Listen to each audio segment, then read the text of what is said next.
The following program contains shockingly brilliant insights. If you suffer from a lack of dark sunglasses, Randall may not be right for you. Check with your optometrist. You're a grand old flag, you're a high-flying flag, and forever in peace may you wave. You're the emblem of the land I love, the home of the free and the brave. Every heart beats true for the red, white, and blue, and there's never a boast or brag.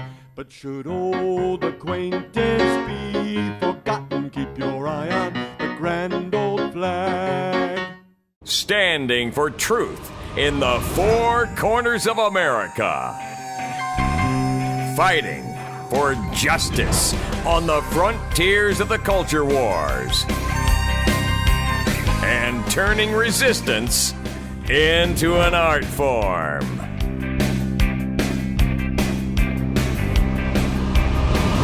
Randall Terry. Welcome to the program, friend. July 4th will soon be upon us. And when you read what happened to the colonists in the 1760s and 1770s that led to the American Revolution, boy, it's almost like today's headlines are a troubling and frightening echo. God, where are we headed? Well, I'll tell you this. If we're going to go forward into troubled times, we can use the guiding lights of Patrick Henry and Thomas Jefferson and George Washington. And it is to them that we will turn. But first, this word of wisdom. It's time now for Down Home with Granny Jihad. Allah Takrapa! Boys and girls, Holy Quran teach us about jihad. Listen. Fight those who do not believe, all those unbelievers. Fight those who do not believe until they all surrender, paying the protective tax in submission. I feel peaceful just thinking about it.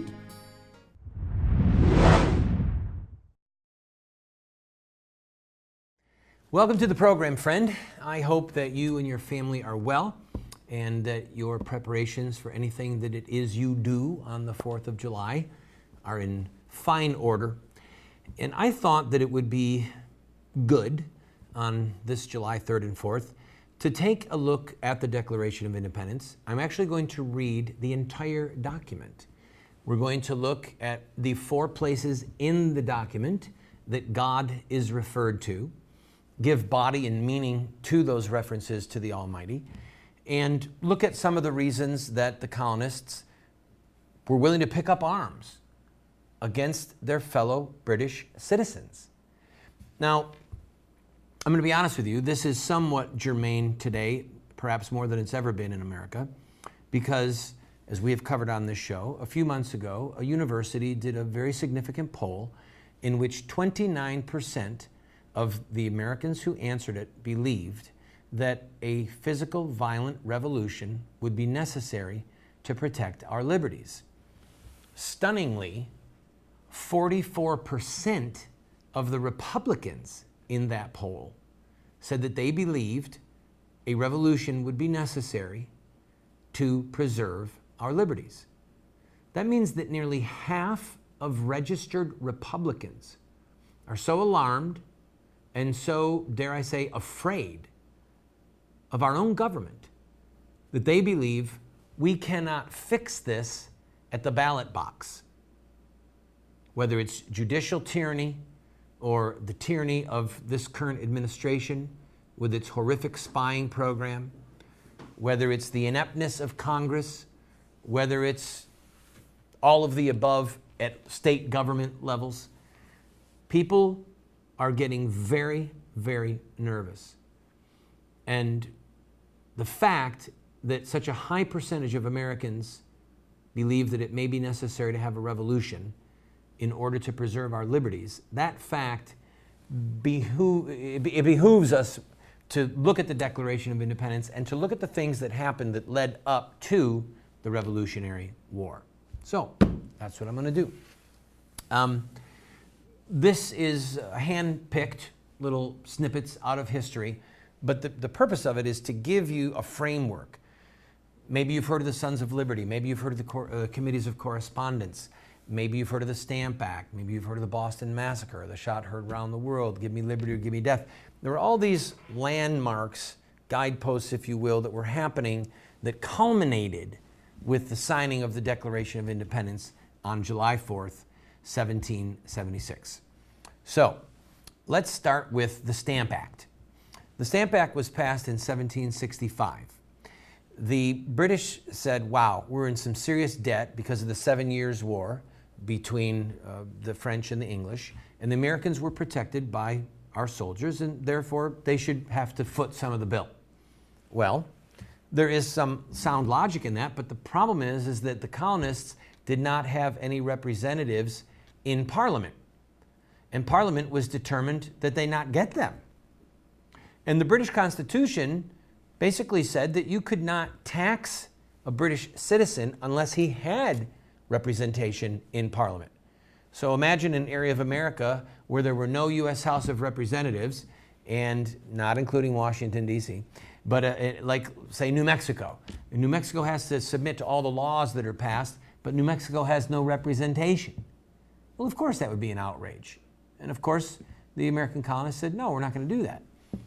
Well, the Stamp Act was designed to force Americans to have legal documents processed on paper that had an embossed stamp from Britain. So if you wanted to sell a piece of property and have a transfer deed, the deed was not to be recognized unless the embossed stamp was on the paper. There were many legal instruments such as that, well, to function in commerce and in family life, you had to have legal documents. And if the document had to have the Stamp Act on it, it was a way to ensure that the Brits would get the money that they wanted. Well, the Americans said, I don't think so. I don't think so. So what'd they do? When we come back from this break, I'll tell you, it was pretty intense. It was a little scary.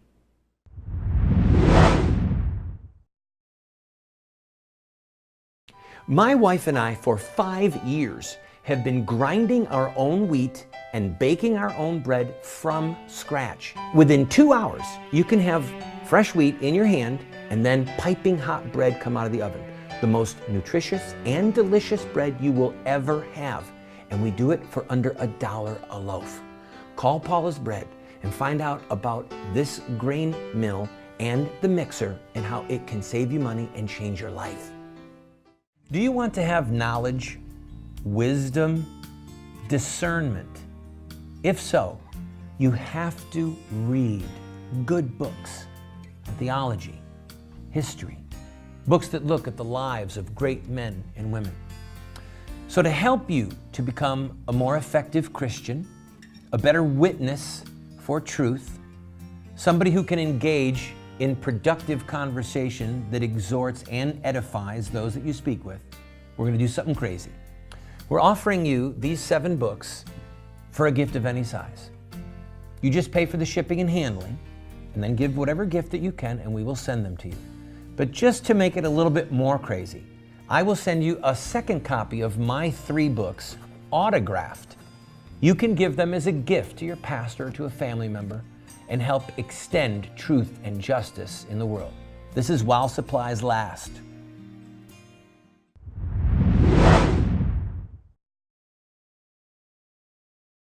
Welcome back to the program, friend. For the sake of history, because it's interesting, I am going to read to you from the actual legislation that the British Parliament passed concerning the Stamp Act. So you can see how onerous, how enraging this piece of legislation was. And they had to be paid, these stamps had to be paid by British money, not American money. So, for every skin or piece of vellum or parchment or sheet or piece of paper on which shall be engrossed, written, or printed any declaration, plea, replication, rejoinder, demur, or other pleading, or any copy thereof, in any court of law within the British colonies and plantations in America, a stamp duty of 3 pence. So if you had any legal proceeding whatsoever, all right, a lot of legal proceedings, you got to have the British stamp, and they would actually affix the stamp. For every skin or piece of vellum or parchment or sheet or piece of paper on which shall be engrossed, written, or printed any special bail and appearance upon such bail in any such court, a stamp duty of 2 shillings. For every skin, piece of vellum, parchment, sheet of paper, for any petition, bill, answer, claim, plea, replication, rejoinder, demurrer in any court or chancery, a duty of 1 shilling and 6 pence. Look, they even got into church matters. Listen to this one. For every skin, piece of paper, etc., any printed, any monition, libel, answer, allegation, inventory, or renunciation in ecclesiastical matters, in any court of probate court of the ordinary or any other court exercising ecclesiastical jurisdiction within the said colonies, a stamp duty of 1 shilling. So if there's any fighting between the churches or an issue of law that involved a pastor or a clergyman, the government says, we're going to tax you for that. The list is huge. It is huge. We're down to, there were 54 different places that the government of Great Britain required the stamp to be affixed on legal documents. They sent the stamps to 4 separate ports. In one of the ports, the tax collector, as he was going to be, was hung in effigy. All right? Hung in effigy, really close to his house. For you, those of you who don't know, that means that someone made a mannequin, made it look like him, and then put a noose around its neck and hung it from a tree, saying to him, if you do this, you will die. He resigned the next morning. In another one of the ports, the stamps were taken literally and thrown overboard. They were all destroyed. There was physical, at times forceful intervention from the colonists to the degree that the money was never collected. That's how fierce and intense the uprising was against the Stamp Act. And within a year, the Parliament said, all right, fine. They retracted the law. They passed another law suspending it. But they said, we retain the right to have jurisdiction over the colonies in all matters, including taxation, whatsoever.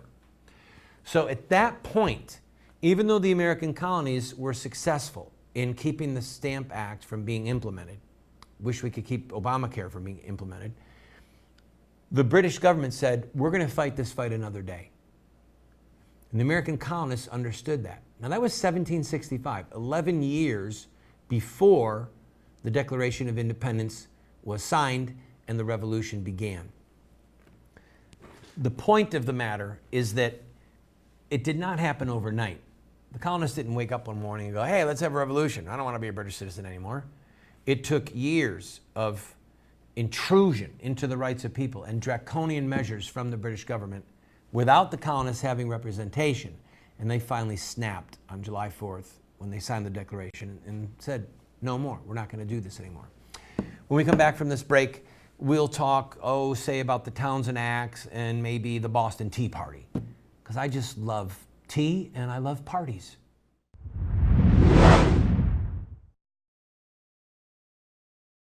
Do you want to get America out of the hands of wicked and unjust men and women who are destroying the republic before our eyes, and put leadership back into the hands of righteous men and women so that we don't die as a nation?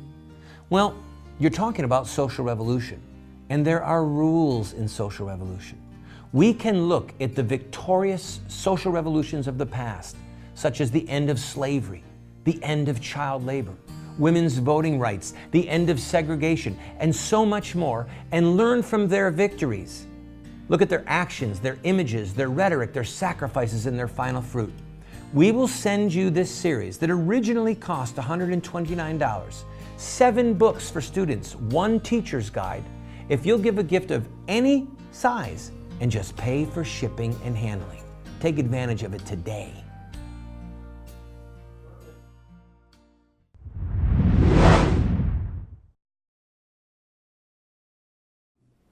Welcome back to the program, friend. The Townshend Act was passed a year later, 1767. And this time the British government thought they would tax paper and glass and lead and, of course, tea. Well, the colonists were infuriated by that. They refused to pay the tax. So the British ended up repealing the Townshend Act. Everything was not to be taxed that was really to be taxed except for tea. Tea. Yes. They thought, all right, we're gonna hold the line. We're gonna show them that we have the power and the authority to tax them. And they even orchestrated in such a way that the tea with the tax would be cheaper than tea that didn't have the tax. All right? Smooth move. The colonists saw what was going on and said, we are not going to let this happen. And so Samuel Adams and other patriots had a big meeting at Faneuil Hall, and a ship rolled into port in December of 1773. 7,000 people were there, chanting, booing, demanding that the tea not be brought ashore. And within a day or two, they had an emergency meeting at Faneuil Hall. Very, very beautiful building. If you ever get to go there in Boston, it's still there. And a couple hundred men dressed up, painted their faces as Indians. So some of the colonists were inside of Faneuil Hall ranting and raving against this infringement on their rights. And some of these Indians came through the hall and walked down through the middle and then exited through another door. And they came in holding tomahawks over their heads, dressed as Indians, and they walked through in total silence. Everyone in the room was in total silence. This was high drama, great street theater. And they proceeded directly to the harbor. And there were so many of them, the ship's captain basically begged, he said, please, please, just don't destroy the ship. And in total silence, except for the sound of axes breaking through the boxes, the colonists, dressed as Indians, proceeded to take every single crate of tea and smash it to smithereens and then to dump it into the salt water. One man tried to steal a little bit of the tea, and somebody there realized it, grabbed him, roughed him up, took all the tea and threw it into the ocean. The colonists said, no, we're not stealing this, we're destroying it.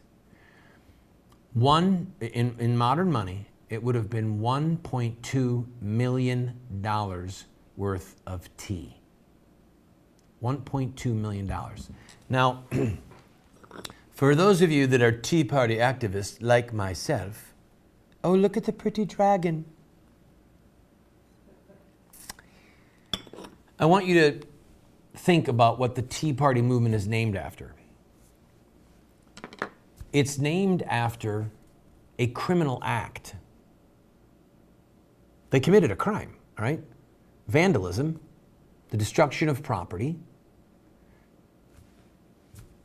Do you really want to be named after such an extreme act? I do. The simple fact of the matter is that there have been times in American history where a move towards acts of extremism were part and parcel to obtaining freedom and to fighting back tyranny. When the Stamp Act was passed, which I referred to in the last segment, Patrick Henry, a young lawyer at that point, long before his "Give me liberty or give me death" speech, stood up in Parliament and said and gave the words what are now referred to as his treasonous speech.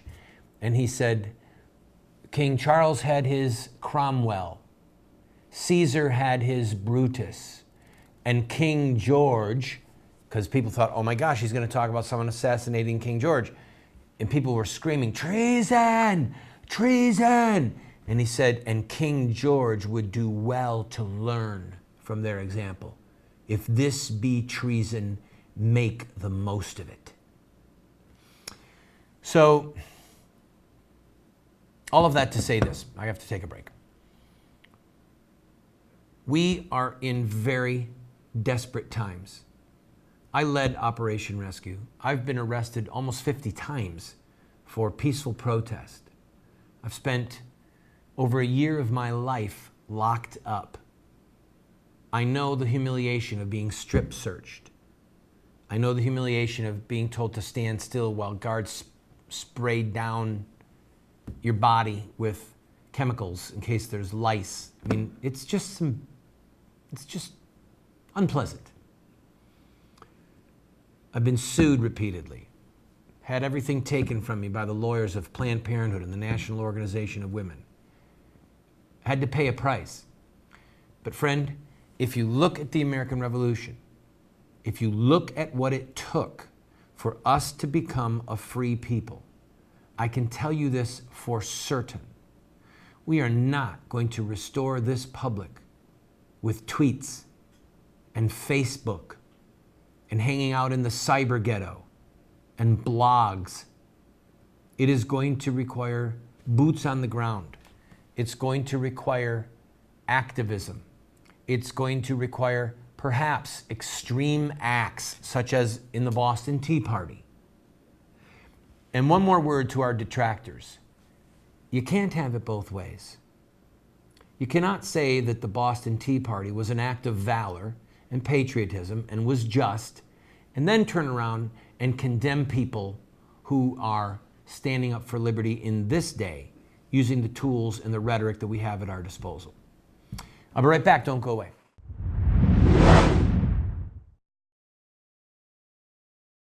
How would you like to be able to reach hundreds of thousands, perhaps millions of potential customers with your product or your company or your web-based business? Well, you can do that right here on this show. Every single day, we get phone calls or letters or orders online from states all over the country where people are watching this television show. Right now, we are seen in 45 cities at 8:30 p.m. Eastern Time every night, and then a rerun again at 12:30 midnight. You can reach them using this show at advertising rates that are so inexpensive, it would blow your mind. So, if you're interested, contact us at the phone number that you see on the screen or the email address, and we can talk about how you can grow your business and help support this show.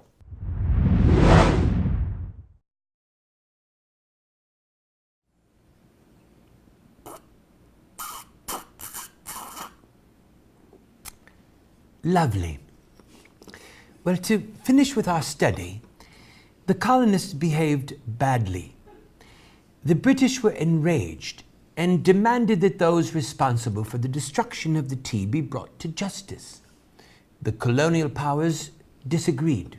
There were no grand efforts found to determine the guilty. No one was arrested or prosecuted.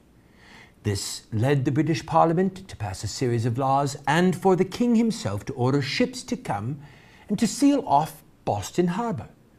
If we cannot find the guilty in a court of law, we'll find them in the streets, half starved to death. This, of course, enraged the colonists. And you may remember a fine young man named Patrick Henry, who in March of 1775 said that the clanging of our chains can now be heard in Boston, which was under siege from the British, in his famous "Give me liberty or give me death" speech. Well, the colonists decided they would arm themselves and that they would stand and fight. The British were not to be trifled with, and so on April 18th, they proceeded to Lexington, on their way to Concord to seize firearms. Those naughty colonists had guns and ammunition and gunpowder. The shot heard round the world was fired in Lexington Square on April the 19th. They proceeded from there to try to get the armaments which were bevied in Concord.